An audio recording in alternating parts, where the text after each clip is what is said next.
Hey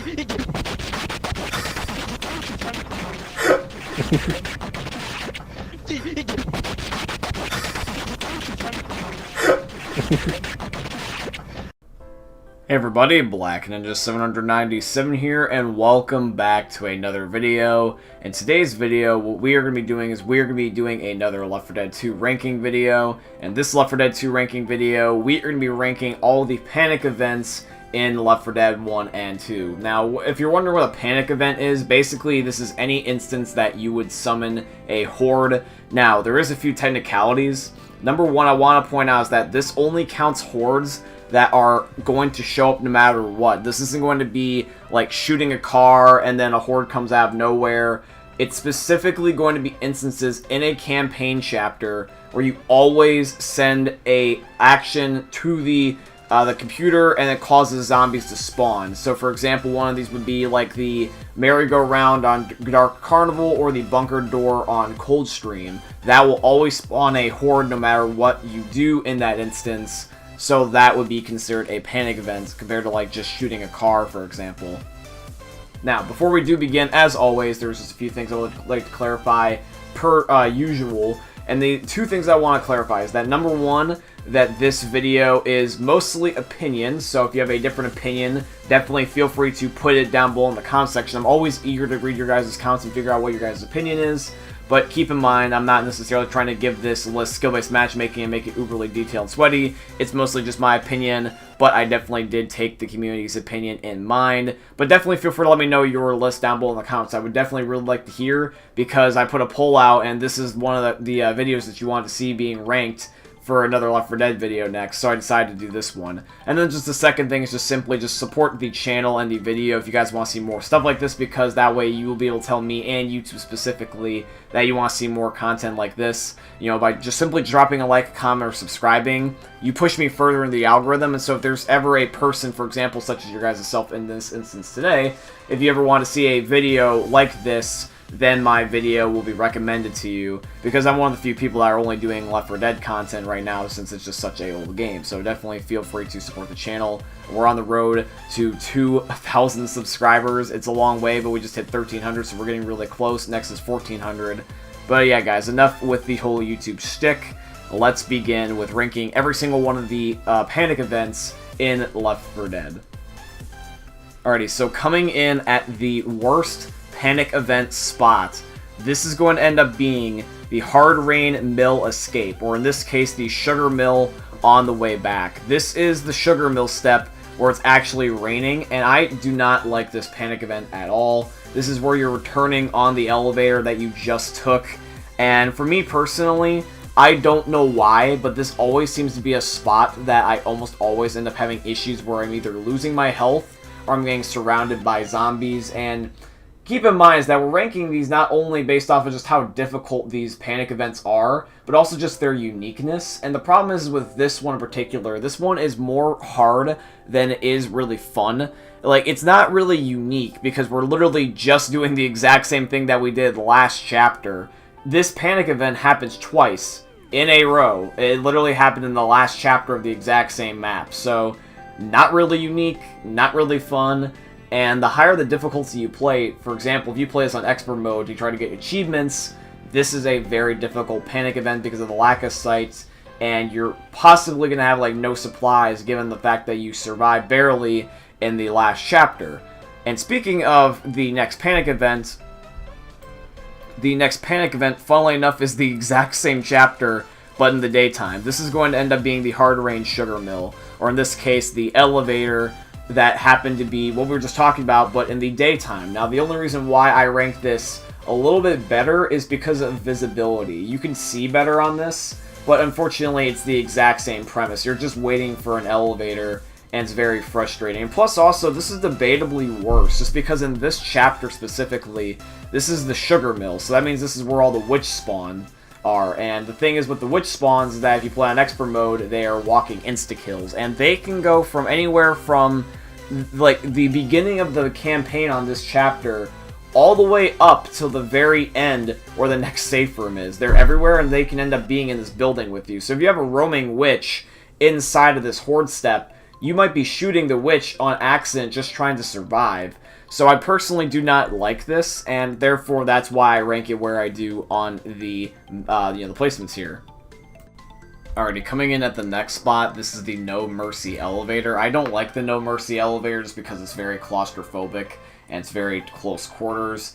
Because for how small the area is and for how long you have to wait, it honestly is not really worth it. You honestly should just go into the other parts of the hospital and camp in another room and then wait and then push your way up. Just because honestly it's more worth your time. That is unless you have a shotgun, then it's honestly okay. But other than that, it's not really worth it, like legitimately. Alright, the next spot is going to end up being the Death Toll Town.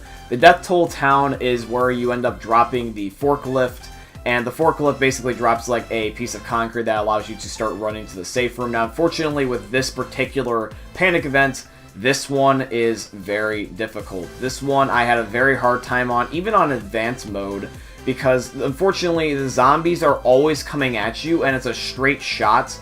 You know, like, and unfortunately, even though it's not a straight shot in terms of direction, it's just a straight shot in general to the safe room. You just got to keep going forward. You don't have to wait. You just, you plow through. That's what I meant by straight shot. But the thing is, though, is unfortunately, with the nooks and crannies where zombies can get you, and the fact that they're so relentless and they keep coming at you, and unfortunately, since it's not a literal, just a straight shot, unfortunately, since it's not just a straight line, and you do have to make zigzags, I guess it was a poor choice of words on my part, but since it's unfortunately a pile of zigzags, you get these instances where you're being like, okay, well, what am I supposed to do here? Where do I go? Do I go up? Do I go down? Do I go left? Do I go right? And it can be confusing for the, non-veteran players, and I personally just don't like the Death Toll Town. I've never really had luck with it, and so maybe I just have a bias because I always seem to have trouble with it. But yeah, in general, I've never really liked the Death Toll Town, so that's why I'm putting it here where it is.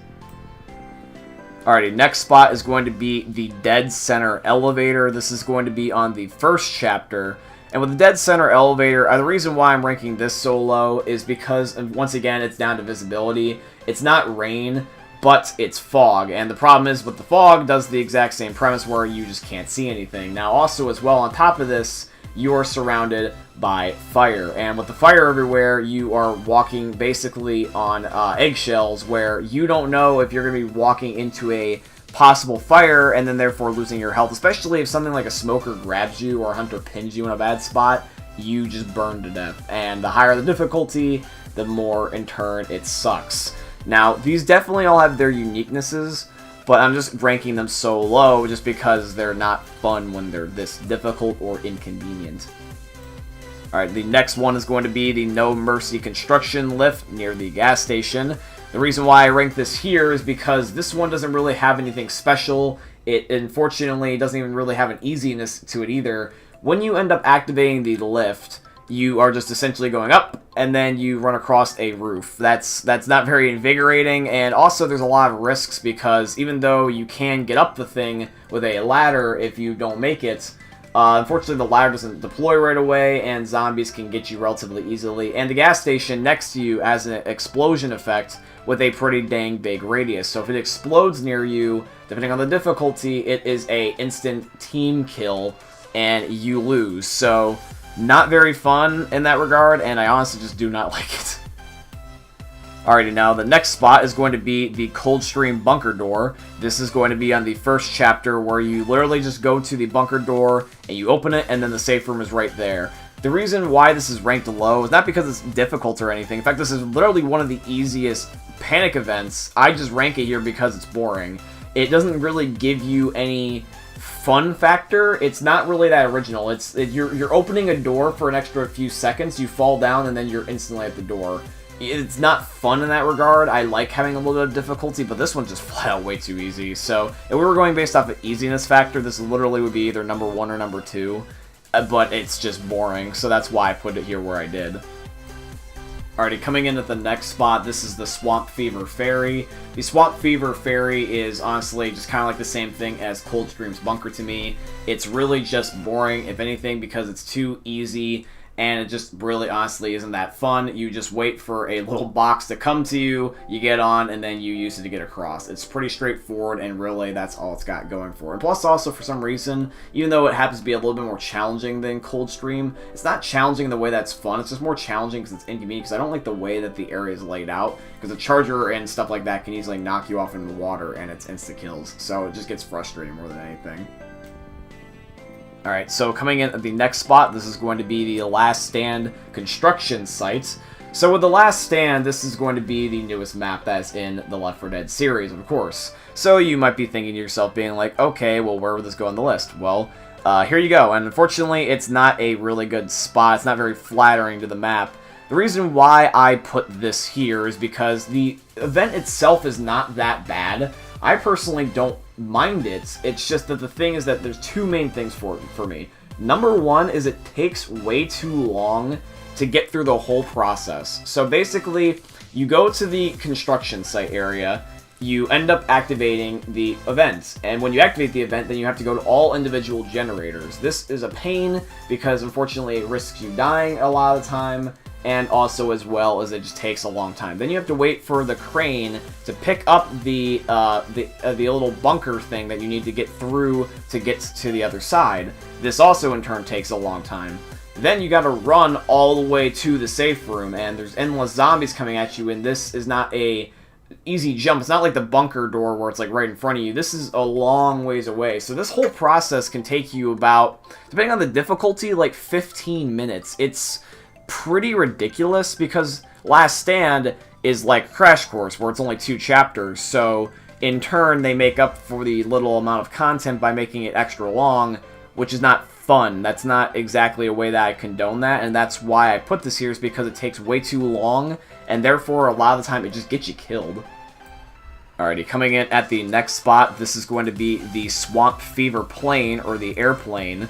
This is ranked here because I think that the Swamp Fever airplane, the event itself isn't that bad, it's just what happens right after. So right after you end up doing this event, you're probably most likely going to end up being low on supplies. Ammo, you know, maybe a Molotov or a pipe bomb was thrown, maybe even some health kits were used. So you're kind of running low on supplies, considering the fact that there's not really much area to defend. You could go back into the plane, but if you have a spitter, you're kind of screwed because there's water everywhere and it's really tight quarters. So you're better off on the plane wing. The problem is on the plane wing isn't really that big, and if you get knocked off the plane wing, you go into the swamp water, which makes you incredibly slow. And even if you go into the swamp water after you've done the panic event perfectly, the swamp water is just really slow and annoying, and there's tons of zombies that can just flank you. So where it's positioned, the panic event itself is honestly not that bad, and it's kind of cool. But the thing is, though, is that where it is on the map and the fact that you get stuck in the water very easily, it makes it where you can get screwed right after you finish it, and therefore making it where you have to do it again. So if it was on a spot where there was land rather than water, be automatically 10 times higher on the list. I can guarantee you that one. I just don't like the fact that the water slows you down. Alright, coming in at the next spot, this is also another Swamp Fever panic event, and this is going to be the Drawbridge. The Drawbridge is going to be the little wooden bridge that you have on the second to last chapter, where you have to lower a bridge and then get to the safe room by basically going through like a little part of the swamp town. And the thing is with this one, right, is that it's really claustrophobic, and I don't overall think it's fun. Not really any of these panic events get fun until like really later on the list, because obviously the panic events are meant to cause a challenge, and therefore if you have a challenge, it most likely will result in you getting killed. So some people do or do not like certain ones, I understand that. Some people might not even like them at all. But I would say that a good panic event is obviously going to be something that's a balance between easy and hard, but is also unique and fun. And you won't really get that until later in the list. Unfortunately, with this Drawbridge, it's just boring, claustrophobic, and I just don't like it. It's just that simple. Alright, coming in at the next spot, this is going to be the Sacrifice Barge, or where, in this case, what actually causes the event is the crows at the construction site gravelly area where you're about to get onto the boat. And for me personally, this event isn't honestly that bad. We're starting to get kind of like in the mediocre area of our panic events. But with this panic event in particular, the reason why I put this here is because it's one of the only few panic events that doesn't exactly handicap you, because the gravel is slow, but the crows don't really chirp until you get really, really close to the actual, like, little construction half where you're not in the gravel anymore, so you really don't have to worry about that, and you can sort of avoid the crows. And the fact that you're kind of like in this one-by-one area where you only have to really shoot or melee from one direction or the other, like your left or your right, it's not that bad. And when you get to the boat, you're pretty much home free. It's just that the one reason why it's here predominantly is just because it's boring and really nothing else. It's not bad, it's just boring. Coming in at the next spot, this is going to be the Death Toll Drains. The Death Toll Drains is the sewer, and then this is where you actually are at the sewer and you end up making a little bridge that comes down by hitting the buttons. And for me personally, this one's okay. We're starting to get, like I said, in the more mediocre, not bad, not good, just mediocre kind of panic events, and this one's okay. I don't necessarily think that the water is a handicap just because it's at the bottom and it's not on your direct path where a lot of hordes are coming from. As long as you don't fall down or roaming around, you're fine, because a lot of people stay on top anyway. And then once you end up getting through the sewers, you're basically home free. It's pretty simple, it's straightforward, and you also have health kits and usually ammo around here, kind of like what you do in survival, so you're pretty stocked up, I'd say. So not that bad, that's why I'm putting it here. Coming in at the next spot, this is going to be the Coldstream Memorial Bridge. The Coldstream Memorial Bridge is the bridge that explodes on the second to last chapter. Now, the Memorial Bridge is not that bad. In fact, it kind of reminds me similar to the Parish, but the thing is, though, is with this, the only reason why I end up having a little bit of an issue with this is because the explosion can result in killing you. And also, the reason why it can result in killing you other than the explosion itself is because it makes a giant crater in the bridge, and the only way to get across the bridge is a narrow little 2x4 that you have to cross. So, unfortunately, it's a little bit tricky in that instance. As long as you keep your distance, you're usually fine.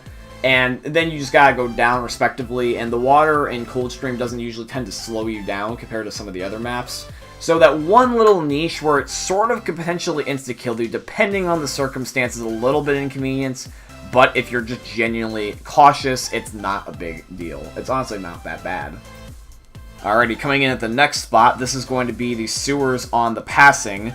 With the passing sewers are a little bit more engaging. I personally think that even though, yes, this one is more challenging than the last couple that we may or may not have listed, I, in general, think that this is where we're starting to get more up to the fun challenge. I like the passing sewers because the passing sewers, it's got a unique feel to them. It doesn't feel too difficult, and it also doesn't feel too easy. It kind of hits that sweet spot, and no matter really what the difficulty is, it just kind of works.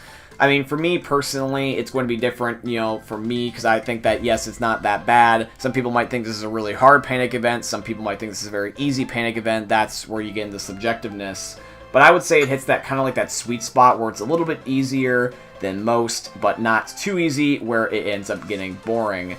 Now, the overall visibility and the fact that you're slowed down is honestly a little bit sucky, but the fact that it's not that bad because of the difficulty kind of makes up for the fact that you are a little bit inconvenienced due to the lack of sight and the water. Alrighty, so coming in at the next spot, this is going to be the Coldstream Ravine. Basically, this is a little ravine area where you explode the barrels and you unlock a path to a little ravine tunnel area. Now, unfortunately, this one's not very noob-friendly, not even really veteran-friendly either, because what happens is that the water moves and can carry you. So unless you know to take the door to your right, you eventually will just fall off of the map. And unfortunately, if you go a little bit too far, you have to then fight against the current, and it's a little bit of a pain in the ass. And plus, also, if you down in the current, you get carried in the water, and then you're basically donezo. And there's been moments where I've even been grabbed by zombies, and I've gotten down on the lip of the door where I'm not sliding, but when the bots try to revive me, they're on the water side and they keep sliding. And I even had a bot where actually shoot one of the barrels like at the very beginning of the horde, and then I walked into the fence that fell and it incapacitated me. So not a really good start on that one, and overall in general, this panic event is just buggy sometimes. Alright, coming in at the next spot, this is going to be Blood Harvest's Tunnels. This is basically where you end up opening up the door and the alarm sounds, and you have to end up getting up the stairs. and then you gotta get through, like, to the little tunnel area. Not that bad. This is where you're starting to get into the more better panic events. But like when I was trying to think of the panic events over, right, I never really thought about them too much. You know, I just kind of thought about them in the back of my mind. But now when I had to really think about which ones are truly better than the others, this is where I started to get like, oh, okay, so now I'm having a little bit of a hard time deciding. All the other ones were kind of like, oh yeah, that's easy, that's easy, that's easy. Now these last couple, we're starting to get to being like, oh, this is actually kind of hard to decide. Do I like this one? Do I not like this one? Do I like this one because it's easy? Do I like this one because it's hard? Is it unique? Etc. I would say it's easier. It's definitely one of the easiest. You can complete this in like the snap of a finger if you're really good at it, because all you gotta do is just run, and there's not really too many zombies, I feel. But overall, the thing is that unfortunately, since it lasts so little, it kind of makes it a little bit boring. We'll get into the, like I said, the really good ones later on as we just go down the list. But here we go into the slightly better ones, in my humble opinion.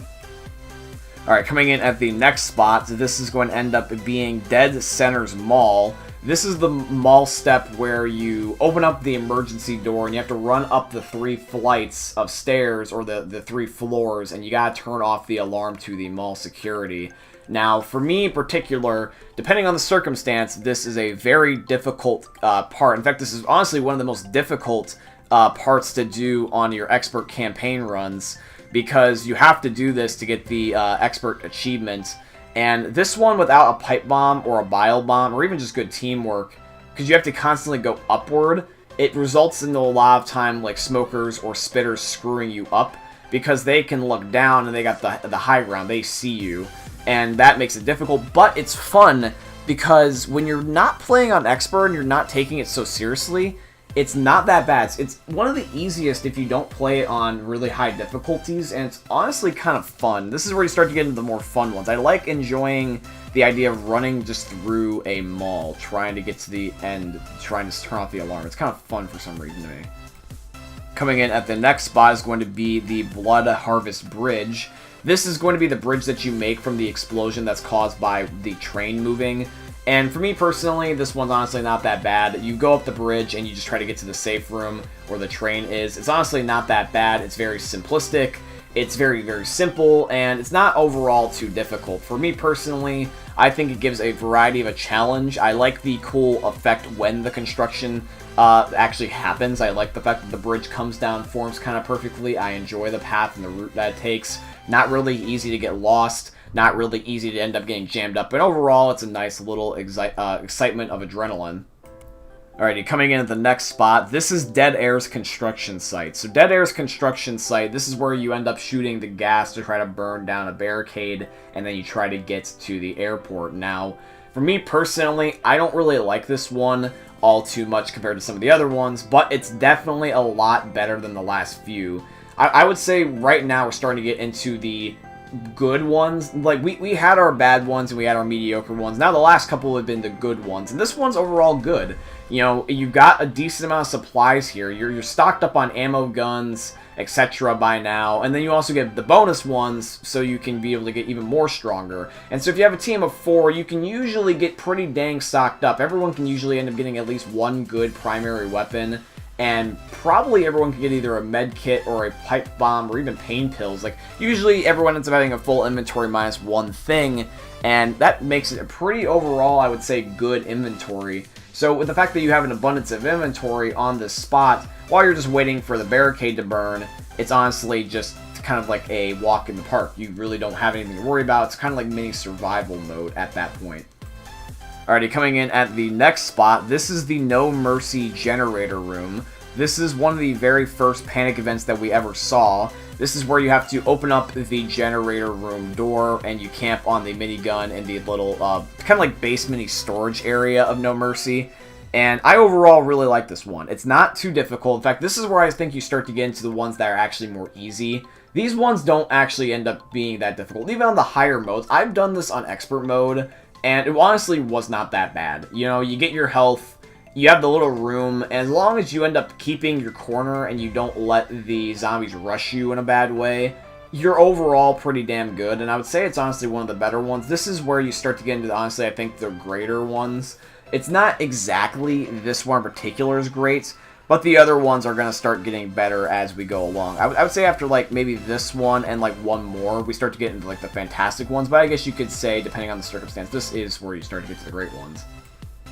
Coming in at the next spot, guys, this is going to end up being Dead Air's Terminal. So with Dead Air's Terminal, for me in particular, I don't necessarily think that this one is that bad. This is where you end up starting the van and you have to make a little barricade go down by crashing the van into it. Now, sometimes this one's glitchy. If you activate the van, you try to cut in front of it, it actually will block you. And that's because they don't want to run you over to try to end up preventing a death, or insta-death really for you. But the problem is, though, is that to avoid the insta-death, they basically freeze you in place if you walk into it, and this can result you in getting killed anyways. So I kind of get a little bit annoyed where I'm trying to cut in front of it and get on the right half of it, because I don't like being on the left half, because that's closer to the zombies. I kind of use the van as cover. It sometimes can jam you up and actually get you stuck. But once you get in there, the zombies only come at you from the one direction after you've cleared your way through. So it's just a straight line, and it's almost like a firing range, and you don't have to worry about zombies just necessarily getting in your way anymore. It's not really that big of a risk, and overall, it's just kind of easy peasy lemon squeeze my nipples. Okay, this is definitely where we start to get into my personal favorites. I would say these last few panic events are fun almost all the time.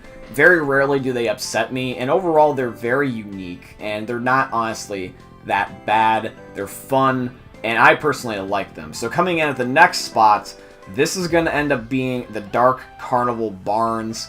And for the Dark Carnival Barns, this basically is the spots where eventually you end up getting to right before the finale, and you have to end up holding out at the entrance of the stadium, and then you got to run into the safe room once the gates to the stadium open.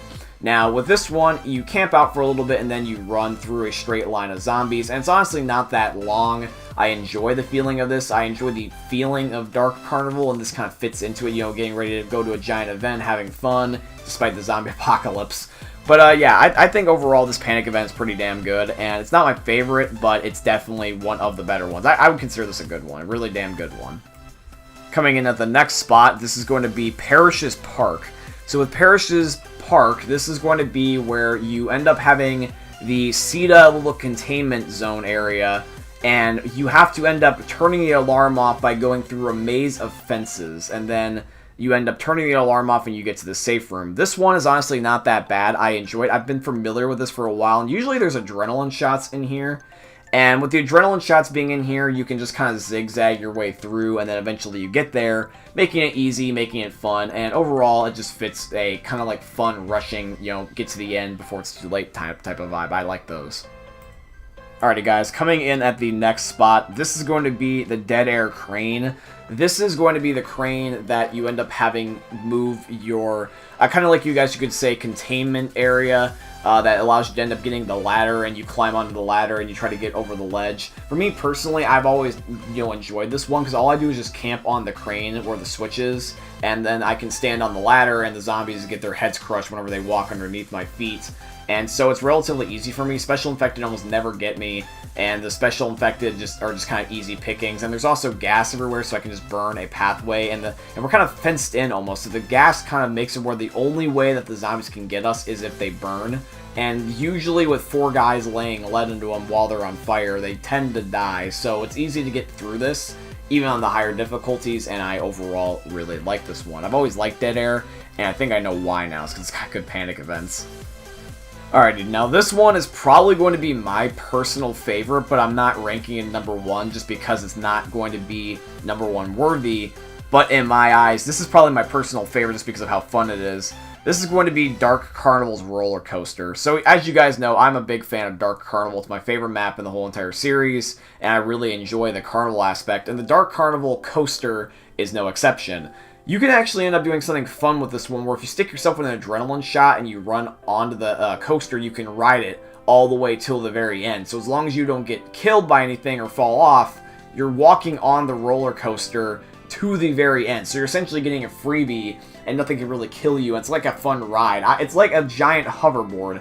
That is really fun to me, and it's probably the most unique thing you can do in Left 4 Dead. Just by simply riding a goddamn roller coaster. I mean, who wouldn't want to do that? Now, you only can do this if you have an adrenaline shot, which is understandable, and so you have to kind of just get lucky if you have an adrenaline shot by then.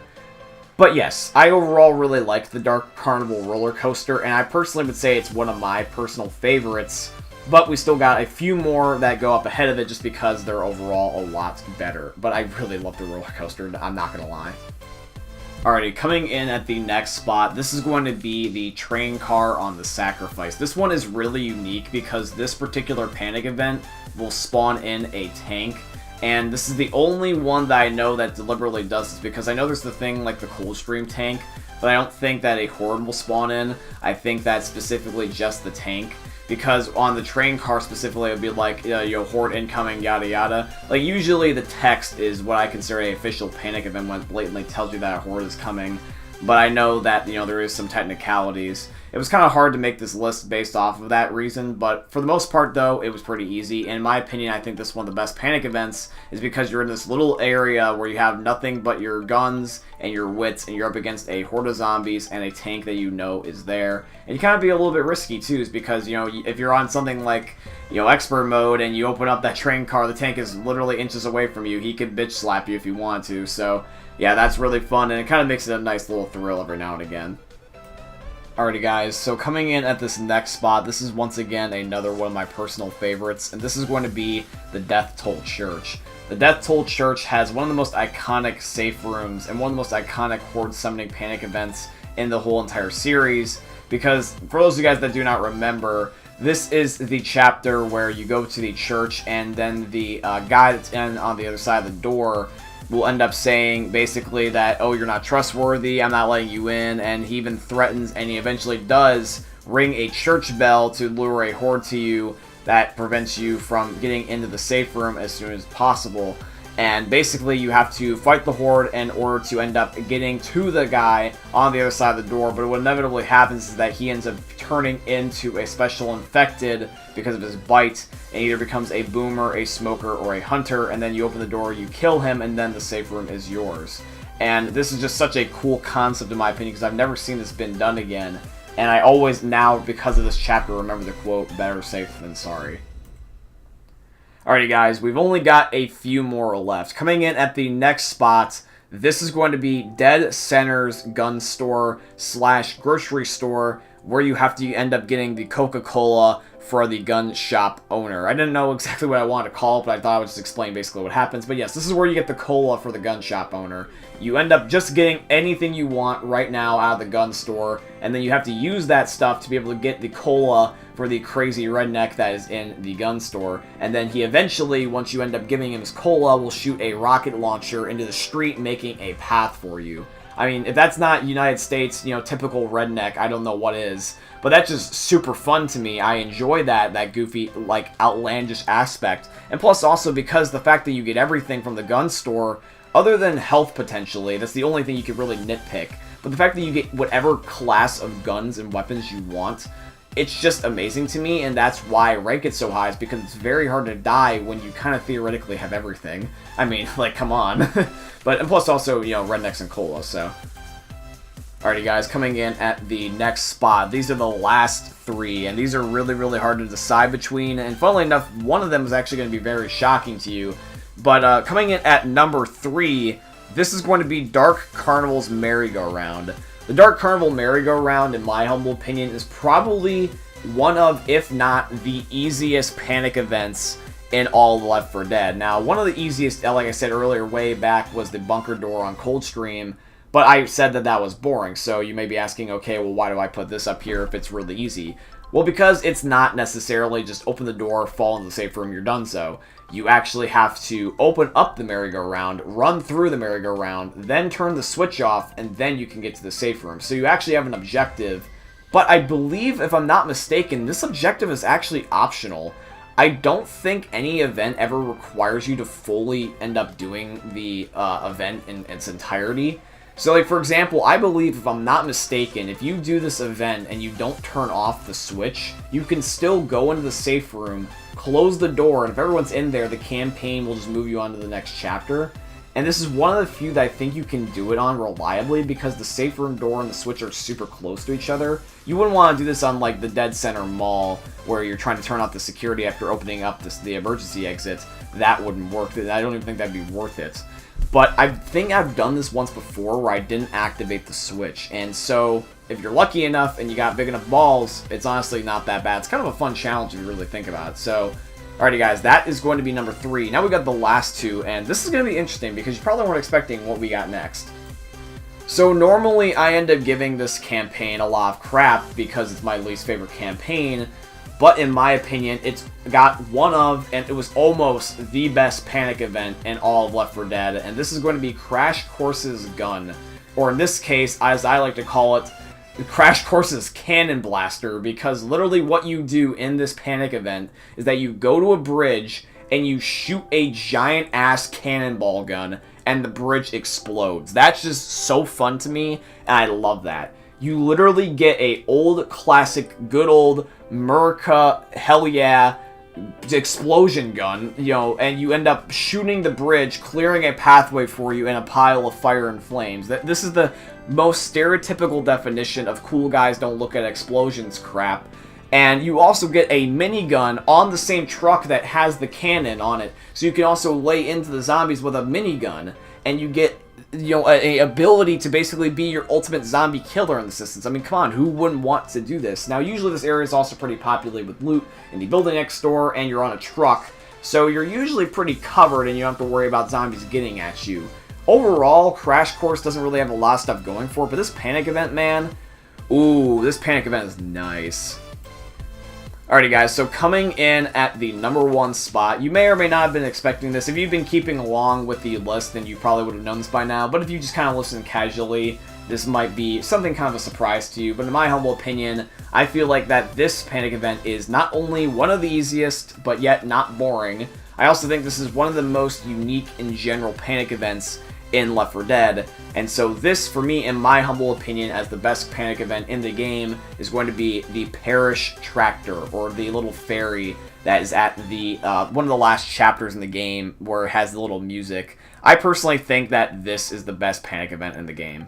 You basically don't have to end up even doing this event. What happens is that when you end up doing this event, you end up going to a little tractor or a little ferry, and you end up moving a piece of wood or a piece of plywood into a certain ledge pathway so you can get across and therefore get to the safe room. Now the thing is though, is that the way that this is positioned is that once it's about halfway, you can run and make a jump and then make another run and jump, and then you actually can get to the other side halfway through the whole entire panic event. You can wait the whole way, but if you want to, you can theoretically cheese it. So you're doing half of a panic event, and therefore you have the choice of making this extremely easy or making this a little bit harder on yourself. That's cool in my opinion. It's not like the bunker door on Coldstream easy, but it's also not like Hard Rain's elevator difficult. It's in between, and you decide it, which I think is honestly fun, because that gives you variety, which is what we were also looking for, which gives you a different variety of gameplay. Plus also, the music at the end of the day is just very fun to listen to. But yeah, guys, that is going to be it for today's video. I truly hope you ended up enjoying, and if you did, as always, I tremendously appreciate if you guys could drop a like, comment, subscribe to support the channel, because that's always greatly appreciated, and it'll be able to let you guys be able to tell me you want to see more videos like this. This is going to be probably my last Left 4 Dead 2 ranking video for the end of the year, and then we will continue with them on to the new year. Thank you guys so much for the support over the year. I mean, the fact that we went from 300 to 1,300 in literally 7 months is ridiculous to me. We got 1,000 subscribers in 7 months, guys. I mean, like, you guys are legendary gods, and I tremendously appreciate that. Thank you. And I'm very much looking forward to presenting you guys more Left 4 Dead and just more amazing content in general in 2021. I hope you enjoyed another YouTube video from the most unique YouTuber you are ever going to see. Peace out, guys.